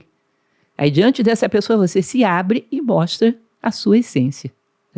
Você acha que a natureza é boba e não sabe disso? Ela não vai se abrir e mostrar o seu mistério diante de um manipulador, que quer apenas o seu interesse. Ela se abre diante daquele que só quer o seu bem, só busca beneficiar. E ela se abre e mostra o seu coração. E quem vê o coração de todas as coisas é um sábio. Mas por quê? Porque não quer as coisas para si. Ele quer conduzir as coisas em direção ao bem que lhe corresponde. Tá? E por isso a natureza se abre para ele e mostra o seu coração. Eu acho essa ideia incrível, a importância que Platão dá em toda a sua obra à ideia do bem. Ele considera a mãe de todas as ideias. Exatamente por isso, ela conduz a sabedoria. Ela abre as portas que vedam esses mistérios da natureza. Por isso eu te falei que a gente deveria buscar, junto com o como, o porquê, para onde, para tentar, inclusive, empurrar as coisas na direção que lhes corresponde. Quando sabemos para onde as coisas devem ir, podemos ajudá-las a caminhar para lá. Voltando a essa parte do mito da caverna e de Matrix, por exemplo, né? Lá o Neo é tirado da caverna pelo Morfeu e ele vê uma realidade totalmente diferente, que a realidade que ele estava até então, que para ele era tão real quanto eu segurando este copo, era uma ilusão. Uma ilusão feita por outras pessoas que, na verdade, pessoas não, máquinas, né? Que faziam uso do ser humano para gerar energia. E eu até comentei aqui no meio do podcast, mais ou menos, né? Aquela ideia da física quântica, que, poxa, você pode ter infinitas trajetórias e quando o observador, tem o efeito do observador, quando ele olha para alguma coisa, aquilo tem que escolher uma trajetória específica. Como aquele gato de Schrödinger lá, que você bota na caixa, ele pode estar vivo, morto, e só quando o observador vai lá e tira que a gente vai ver o que vai ter de fato acontecido. E aí outro dia eu vi um programador falando sobre a física quântica e o mundo das simulações virtuais. Porque ele fala, tem um jogo, você está observando essa parte, isso acontece. À medida que você, como observador, vai olhando outras partes, eles vão renderizando o restante do jogo e vão escolhendo o que tem que acontecer naqueles cantos. Ele falou, a física quântica é muito parecida. Você tem infinitas possibilidades até que alguém olha. Aí o universo é obrigado a escolher uma. Ele falou, cara, igual a uma simulação. E vem o questionamento, até daquela hipótese da simulação. Se a gente pega as ideias do Descartes, ele falava, poxa, como é que eu sei que essa realidade aqui é real mesmo? Como é que eu sei que não há um gênio do mal me manipulando e que isso aqui tudo é uma invenção? E quando eu boto água na boca é porque ele me faz sentir que tem água na boca, sendo que não existe de fato. Quando eu boto alimento, a mesma coisa. Aí o Descartes ele chegou àquela máxima do penso, logo existo. Só que eu acho que isso é insuficiente. Porque talvez a gente pensa, mas não existe aqui nesse plano. Isso aqui é uma ilusão. Qual a sua opinião sobre isso? Você acha que a nossa realidade pode ser uma ilusão? Essa é uma questão que Kant voltou a abordar, Schopenhauer voltou a abordar, né? Que é tal história do mundo ser ilusório. Schopenhauer ele tinha um entendimento que, segundo o meu critério da visão oriental, está um pouco equivocado. Porque a visão oriental dizia assim, que nós vivemos um mundo de ilusões. A Índia fala de Maya, que é o mundo das ilusões. Mas diz que nós nos iludimos porque selecionamos, como eu falava ainda há pouco, os aspectos da realidade que nos favorecem. Lembra da música do Caetano? Narciso acha feio o que não é espelho. Mas não porque as coisas não existam em si. Tá? Então a gente se ilude no mundo real, nessa sua visão. A gente se ilude porque queremos, simplesmente, damos um foco àquilo que atende ao nosso interesse pessoal. Agora, imaginar que se a humanidade não existisse, nada existiria, eu acho um pouco pretensioso demais para a humanidade. Acho um pouco pretensioso demais. Não existe, não foi criada a humanidade, o universo não existe. Os seres também têm, vários outros seres têm um certo grau de consciência em evolução também. O mundo vegetal tem um grau de consciência, o mundo animal tem um grau de consciência. Essa consciência também está em evolução. Considerar que a humanidade cria o mundo, que só existe a humanidade com aquele... Como é o nome daquele óculos virtual que cria a realidade? Sei lá, sabe o nome disso? Rift? Bom, enfim, algo parecido com isso, um óculos virtual. Ou seja, o que existe no universo é um monte de seres humanos usando aquele óculos. Eu acho um pouco de pretensão demais. Eu acredito que as coisas existem em si, independente da opinião da humanidade. Se você fosse fazer uma pesquisa de opinião pública, Ibope medieval, e perguntasse para as pessoas qual é a forma da Terra, a maioria das pessoas ia te dizer que era plana e que lá na beirada tinha um dragão de boca aberta esperando os incautos. Você acha que a Terra deixou de ser geóide por causa disso? Ela está aí para a opinião da humanidade? As coisas são o que a gente pode alcançar é vê-las ou não, conforme o nosso nível de consciência. Quando abandonamos um pouco esse filtro do interesse pessoal, começamos a ver as coisas como elas são. Agora, que elas não existam porque nós não vimos, eu duvido muito disso. Eu acredito nisso que você falou, há uma renderização e um elemento em destaque, que é aquele onde você está focando. Mas se a minha consciência fosse ampla de tal maneira que eu pudesse focar em todas as coisas simultaneamente, que é uma das práticas que se faz dentro de meditação, por exemplo, no Oriente, que é a atenção, o foco da atenção aberta, conseguindo prestar atenção em todos os detalhes, você talvez não tivesse como ter essa renderização. Eu, às vezes, converso com alunos meus e pego eles de surpresa e digo, você trabalha quanto tempo no mesmo lugar? Sei lá, trabalha 10 anos. Descreve o teto da sala onde você trabalha. Não sabe? Não sabe dizer. Não sabe dizer. Se a gente fica focado em coisinhas, aí tem esse efeito renderização, esse efeito de pano de fundo, né? Mas não porque as coisas não existam, mas porque o meu foco está muito fechado. Nesse momento, todo mundo tentando lembrar dos tetos teto. da casa. Eu lembro daquelas. Não sei se isso é bom. E aproveitando o seu conhecimento sobre diversos filósofos, Lúcia, e sobre vida fora da Terra, tem alguém que tinha alguma ideia interessante sobre isso? Eles negavam, deixavam aberta a possibilidade? Porque essa é uma discussão que ela voltou assim, a mídia, porque há pouquíssimo tempo, numa audiência do Congresso americano, teve um trabalhador do governo que ele falou, não, a gente tem espaçonave, tem restos de corpos, né? Tava falando sobre isso. E essa é uma discussão que ela sempre acontece mais ou menos da seguinte maneira. Você tem um pessoal que é totalmente cético sobre isso, e que se você fala que não, há possibilidade, te tratam igual um burro. Fala, como assim? É uma possibilidade? Então cadê, né? Paradoxo de Fermi, porque se tem assim, pode ter um monte de vida lá fora, por que nunca apareceu pra gente? Vejo logo existe. Pois é.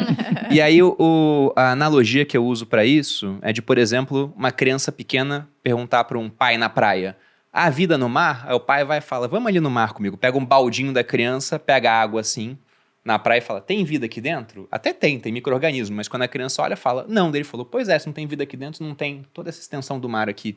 É mais ou menos o que a gente faz com o universo. A gente olha, não tem vida aqui na Via Láctea. A Via Láctea é muito grande, né? No nosso sistema solar.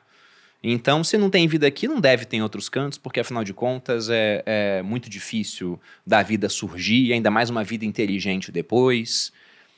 Os filósofos pensavam sobre isso? Tinham esses questionamentos? Porque se você volta para os pré-socráticos, lá no livro Cosmos, né, do Carl Sagan, ele fala, poxa, os caras estavam calculando a altura de montanha. Tinha se eu não me engano, era o Anaximandro, que falava que o Sol e a Lua deviam ser maiores do que o Peloponeso, que é a península da Grécia. Aí o pessoal falava pra ele, que exagerado. O cara fazendo isso há 600 anos de Cristo, pô. Na verdade, o que você está falando é o sofisma, falácia da generalização, né? Você pega uma amostragem pequenininha, o que é aqui é em todos os lugares. Perdão. Eu não conheço dentro do mundo clássico considerações sobre isso, mas conheço de um filósofo que viveu aí no século XVI para XVII, que é Giordano Bruno. Você sabe que Giordano Bruno, uma das razões que ele foi para a fogueira foi exatamente essa. Ele é queimado em 1600 porque ele acreditava que existiam inúmeros outros mundos, que o Sol não era centro do sistema, como dizia Galileu, mas que existiam inúmeros outros mundos, provavelmente habitados como uma Terra. Por uma questão de lógica, se você considera a infinitude do universo observável, a probabilidade de que haja dentro dessa infinitude de galáxias, de sistemas estelares, um planeta com vida é muito grande. Por um sistema de probabilidade, eu acredito. Agora, que se já observamos ou não isso, aí é discutível.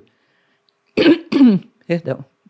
É discutível se nós já chegamos a ver se o que esse militar falou é real ou não. Eu acredito, talvez até esteja mal fundamentada, mas eu acredito que existe uma boa dose de fantasia no meio de todas essas visões que são propaladas por aí. Tendo a acreditar nisso, tá? Mas acredito que como possibilidade existe.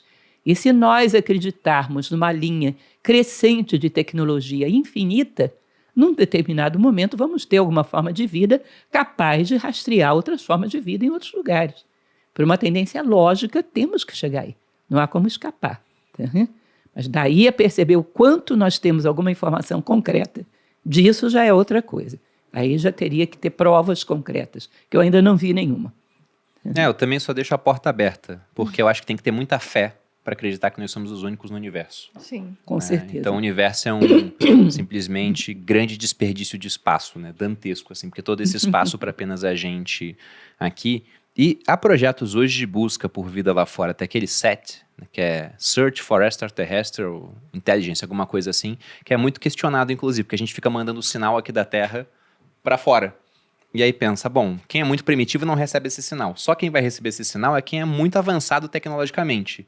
E quem é avançado, mas não consegue viajar, não vem. Só virá aquele que é muito avançado a ponto de poder viajar.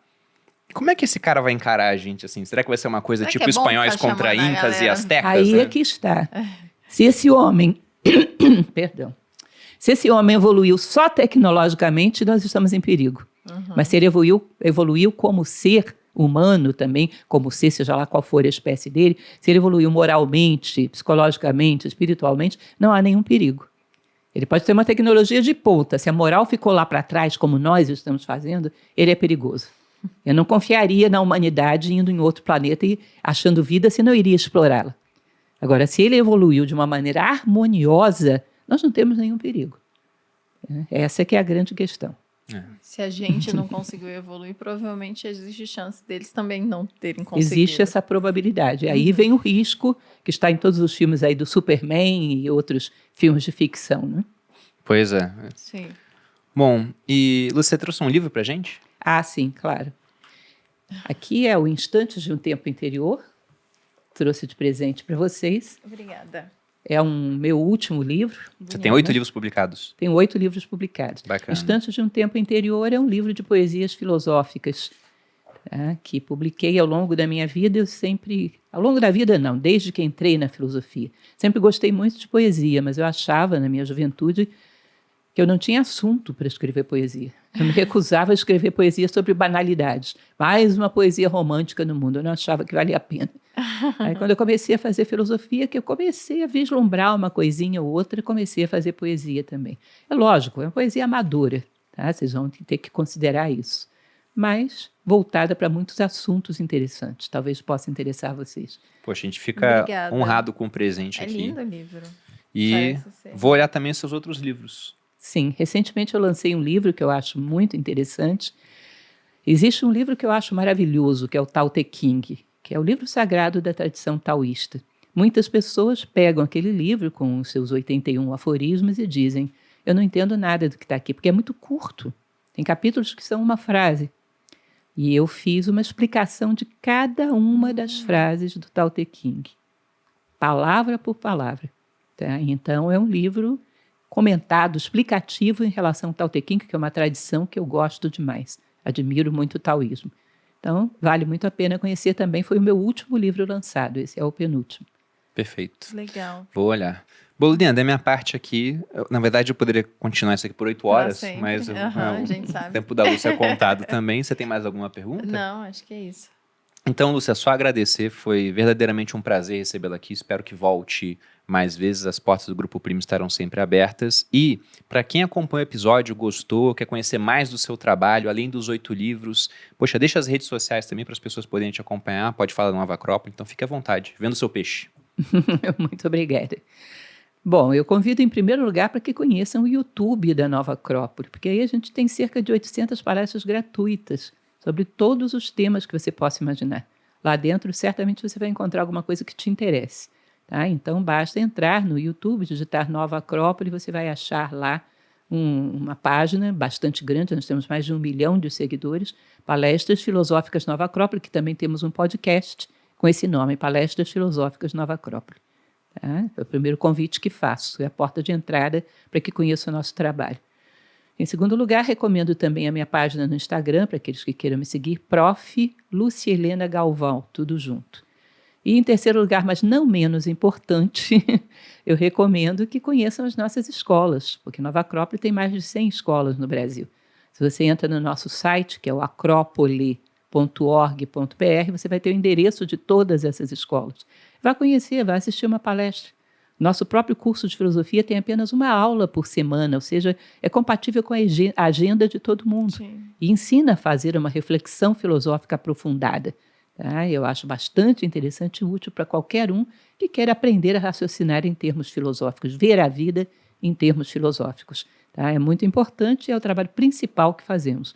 Nosso curso de filosofia maneira clássica. Muito Perfeito. bom. Muito obrigada, Lúcia, pela presença. E vocês podem encontrar a gente aqui semanalmente com um novo episódio dos Sócios. Inclusive, se inscrevam no canal, a gente está chegando a quase 1 milhão de seguidores. E, inclusive, obrigada para todo mundo que já se inscreveu. A gente pretende chegar a essa marca até o final do ano, então ajudem a gente. E também podem me encontrar no @maluperini no Instagram. Vocês podem me encontrar no Instagram Bruno_Perini, no canal do YouTube Você Mais Rico, tem vídeo toda segunda, quarta e sábado, e sempre aqui no podcast Os Sócios. E se cada um de vocês compartilhar com os amigos, aí pelo menos os 10 mil mais íntimos, em tempos de rede social, aí vocês têm esse tipo de audiência que eu sei, né? A gente bate essa marca de 1 milhão no final do ano, e quanto mais relevante o podcast, melhor na hora de trazer convidados do peso, por exemplo, da Lúcia Helena Galvão, que esteve aqui. Para quem acompanha o nosso episódio, muito obrigado pela audiência. Lúcia, novamente, muito obrigado pela presença. E é isso, gente. Um grande abraço e até a próxima. Beijos. Obrigada.